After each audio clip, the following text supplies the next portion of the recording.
Hi అండి, ఈరోజు video ఏంటంటే సమ్మర్ వచ్చేసింది కదా, ఇంకా ఏదో ఒక డ్రింక్ తాగాలనిపిస్తుంది. అందుకే మంచి రిఫ్రెషింగ్ డ్రింక్స్ చూపించబోతున్నాను. వీటిలో నేను షుగర్ ఎక్కడా యూజ్ చేయట్లేదు. అవేంటో చూసేయండి. ఫస్ట్ డ్రింక్ ఏంటంటే ఇది అందరు తెలిసిందే అయినా కూడా కొంచెం డిఫరెంట్గా చూపిస్తున్నాను. ఒక గ్లాస్ మజ్జిగలో కొంచెం కొత్తిమీర, కొంచెం జీలకర్ర గ్రైండ్ చేసి చూడండి, ఇలా 2 స్పూన్స్ కలిపి తాగాలి. ఇది ఎందుకంటే సమ్మర్లో ఫంక్షన్స్కి అలా వెళ్తుంటారు కదా, అయితే ఫుడ్ ఒక్కొక్కసారి డైజెషన్ అవ్వకుండా వామిటింగ్ సెన్సేషన్ ఉంటుంది. అలాంటప్పుడు ఇది తాగారంటే రిలీఫ్ అవుతుంది. నెక్స్ట్ డ్రింక్ ఏంటంటే ఒక గ్లాస్ వాటర్లో 1 స్పూన్ సబ్జా గింజలు వేసి వాటితో పాటు 1 స్పూన్ కండ చక్కెర వేయాలి.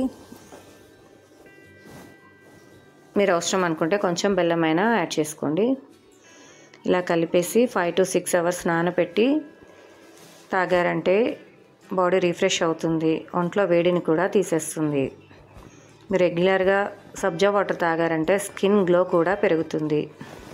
సబ్జా వాటర్ని ఎప్పుడైనా కూడా 4 నుంచి 5 గంటల వరకు నానబెట్టిన తర్వాతనే తాగాలి.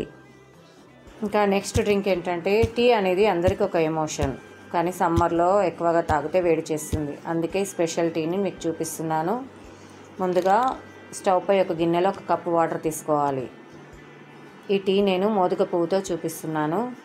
ఈ టీకి టీ పౌడర్, పాలు 2 యూజ్ చేయకుండా ఓన్లీ మోదుగ పువ్వుతోనే చూపిస్తున్నాను. 1 కప్పు వాటర్కి ఒక 2-3 రేకులు అయితే సరిపోతాయి. చూడండి, 1 పువ్వు తీసుకొని క్లీన్ చేసి ఈ వాటర్లో వేయాలి.